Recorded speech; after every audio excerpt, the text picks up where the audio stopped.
If clear-thinking Canadians have learned anything from Justin Trudeau's We scandal, it's that a full-court press lobbying effort works very well on Trudeau's corrupt, virtue-signaling government. And oh yes, did we forget about SNC-Lavalin, who lobbied Trudeau to save their own bribing butts? But those two scandals are not the only times the Liberals have rushed headlong into a cause without thinking about the consequences, thanks to intense lobbying efforts from their friends. I'm Tamara Ugolini with Rebel News, and today I'm bringing you an interview with Teresa Pierre from the organization Parents as First Educators. It began in 2011 with concerns surrounding teachings of radical sex education happening in the Catholic school system, and has since become an advocacy voice for parental rights across Canada. Teresa is concerned about gender theory concepts being taught to children under the guise of sex education, but the most concerning part is where Bill C-6 comes into play. Have a listen. What are your main concerns with what's being taught in that regard in the school system today? Well, gender identity theory is formally taught in grades 7 through 12. They teach in grade 7 that it's something that should be considered when making decisions about becoming sexually active. And in grade 8, they teach all the definitions of what it is and gender expression and the different orientations. They teach all of that. But there is opportunities to teach it outside of the health and phys ed curriculum as well. So we find a case such as the Pam Buffoni case that's being brought in Ottawa, where her daughter was taught that there's no such thing as a boy or a girl in a grade 1 class. So her parents were very upset to find out that this made her daughter really distraught. Like she had been told that if you don't want to have a baby, you can be taken to the doctor. And she ended up telling her parents that she wanted to go see a doctor about the fact that she was a girl and about the fact that she wasn't sure she wanted to have a baby. So they had this child who didn't want to go to school, and so, was really, really confused about what gender is. So At the age of 6, at the, yes, at five the or age 6. of 6.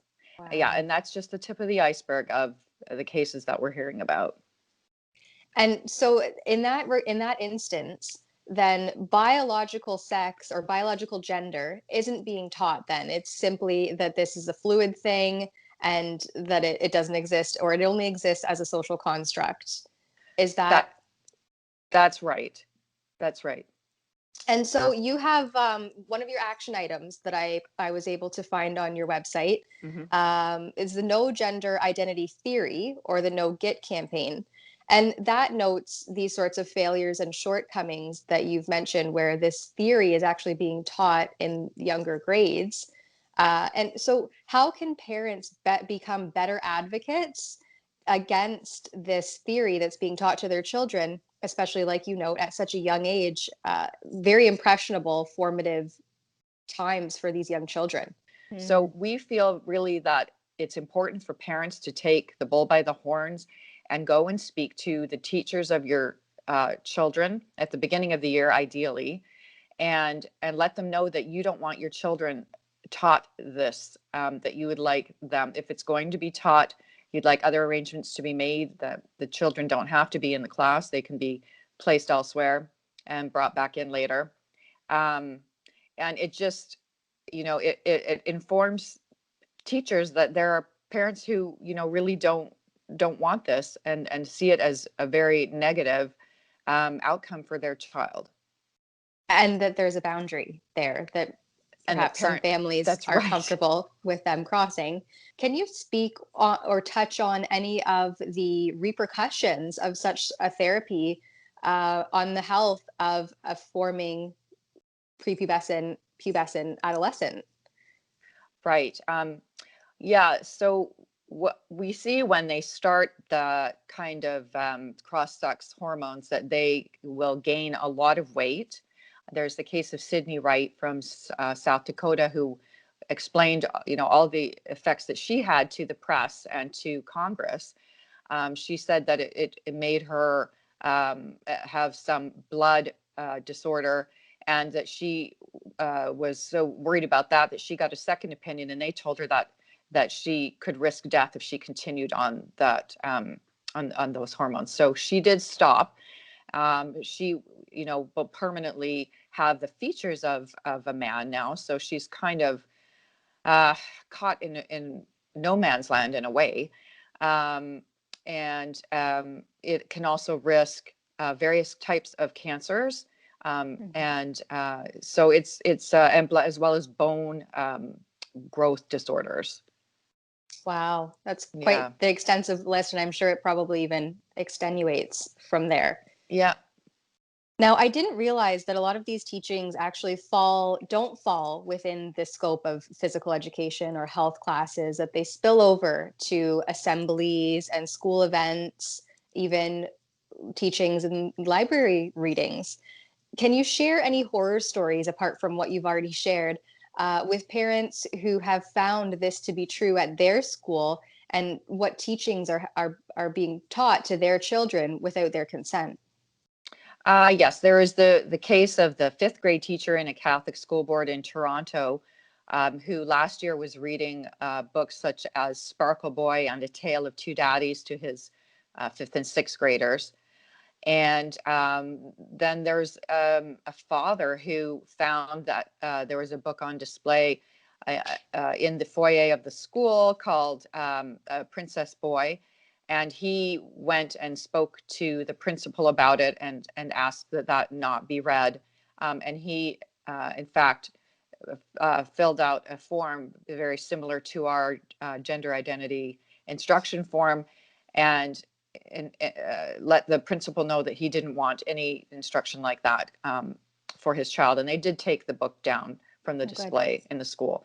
So parent action can be very successful. It always Hmm. helps if you, talk to other parents and have multiple voices saying that's always advisable.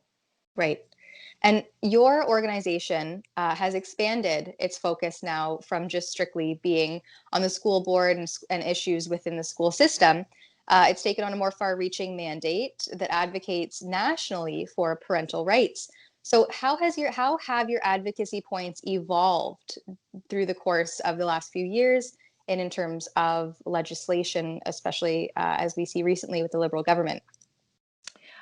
Well, we back in 2018, we were behind the candidacy of Tanya Granick-Allen, who was a proponent of not having gender identity in the schools in the sex ed, and that was the time that we really started looking at provincial politics and these issues. And from there, then most recently, we've become active on the C-6 file. I don't know Hmm. if you're aware of that bill, but it will penalize parents who take their children to see a counselor over feelings of unwanted same-sex attraction or gender dysphoria, and gender dysphoria being the feeling of being not in the right body. The statistics tell us that a vast number of teenagers who experience this, children and teenagers, like around 90% or more, will have those feelings resolve, the gender dysphoria in particular. So the trade-off then doesn't seem to be there when you're talking about having them make a decision about their long-term sterility Hmm. um, at such a young age. It's we don't see things the way that the government is proposing. Right. To go back to Bill C-6, now I understand it's a criminal code bill, Mm. and it has some pesky wording in there about the gender conversion therapy, like you said. What potential infringements exist there for parental rights? Well, the bill will penalize parents who want to take their child to a counselor, as I mentioned, with a Hmm. 5-year prison sentence. So, and it also will punish them if they want to take their child out of the country to receive this counseling.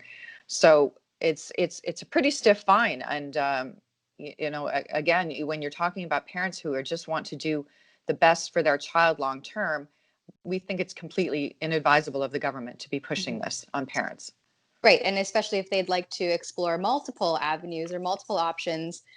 However, they're not penalized if they do decide to go ahead with a conversion therapy and then their child, maybe 5, 7 years down the road, decides that wasn't the best option. And what is there any accountability for their parents at that point? I mean, they're minors making these big decisions. Yeah, I think so. I mean, I think that there wouldn't be uh, accountability in that way. These teenagers, as they grow older, are seeking accountability against the doctors who are prescribing these Mm-hmm. medications without, really getting proper information to them about what the long-term consequences are. And against, the Tavistock Clinic, for instance, in the UK. But yeah, not parents. Wow. Okay. And in addition to the petition that you have on your website, and we'll link that later. What else can concerned parents and I guess citizens do to voice concerns or express concern over this type of legislation, like is seen in Bill C-6? Well, the first thing that I would recommend would be to write to your MP. And we have an action item at our website. Our website is PAF as in Frank E.ca. And at the tabs at the top, we have action items. And one of them is to write a letter. So we provide some talking points. It's always best that these letters are in your own words. So Hmm. we encourage you to make it your own. And then it shows you how to find your MP if you don't know who they are, and send it off. So that's one thing. And then we would also encourage people to subscribe to our newsletter, because we're constantly sending out videos on the topic, from people who have gone through this and come out the other side and are advocating against these legal changes, and doctors and politicians, and so it's a great source of Now, information. it's important to note that Bill C-6 has come as a result of intense lobbying efforts by self-proclaimed LGBTQ activist Christopher Wells, who has been lobbying all levels of government to ban conversion therapy. This bill was originally introduced as Bill C-8, but of course when Trudeau prorogued Parliament to halt the investigation of the money laundering We Charity scheme I mentioned above, his government merely reintroduced the bill as C-6. As is typical of constitutionally infringing legislation, it is ambiguously worded with no real definition of conversion therapy, which, by the way, is traditionally thought to include electric shock therapy and really powerful drugs, something I think society started frowning upon around the same time as lobotomies. Another thing I found was that it's pretty clear that many children suffering from gender dysphoria have comorbidities. This study out of Finland found that the recorded comorbid disorders were thus severe and could seldom be considered secondary to gender dysphoria. So not only are there coinciding mental health conditions at play here, but many of these minors and young, confused adolescents are not being given proper, informed consent prior to receiving irreversible medical treatment, which seems to be why many of them continue to struggle even after the supposed longing for gender switching has occurred. It's clear that all children with mental health struggles should be treated with compassion, but they should not be led into irreversible treatment with false assurances that gender transition will solve their problems, while threatening their parents with jail time for advocating true informed consent. Let's let parents offer counseling as they see fit, stress the importance of using medical treatments cautiously, and delay irreversible surgeries until the child is truly able to give informed consent. For Rebel News, I'm Tamara Ugolini. To stay up to date with Rebel content, don't forget to like, share, and subscribe to this video by hitting the bell button above.